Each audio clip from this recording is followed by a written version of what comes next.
So economists at Goldman Sachs say Britain can handle the government spending cuts and interest rate increase. In research published this week, they say concerns about the effect of higher rates on growth are routinely exaggerated.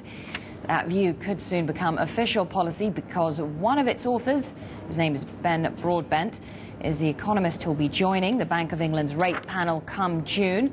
Broadbent, who previously worked at the Treasury and Columbia University, will place Andrew Sentance on the MPC, the Monetary Policy Committee. And indeed, like his predecessor, he also favours raising the benchmark rate from its record low of 0.5%. In fact, Goldman Sachs recently forecast the rate would actually rise by a quarter point as soon as May. And the reason for such a hawkish view, Goldman sees the UK growing by 2.4% this year. That's well above the average forecast of economists. So the Bank of England's rate-setting panel begins a two-day meeting on Wednesday. Our economics correspondent Linda Yueh joins me now to talk about how Goldman's research may affect policymakers, one of their own.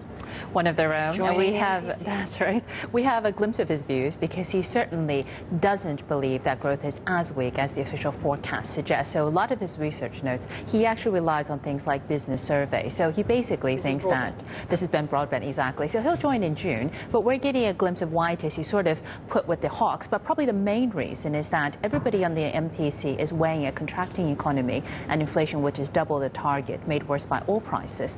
But in his research notes with his colleagues, he thinks that even if you raise interest rates to deal with inflation, it won't harm growth because the impact on consumption, which is the biggest part of GDP, that normally means mortgages are harder to repay, for instance, isn't as big as what everybody suggests. So, in other words, if you begin to raise interest rates, make them more normal, because over the past decade, interest rates are about 5%. They're at 0.5%. It would actually take 18 months of consecutive monthly rises just to get to that point. So he probably would favor, just like Andrew Sentance, he's replacing a bit of a rate rise.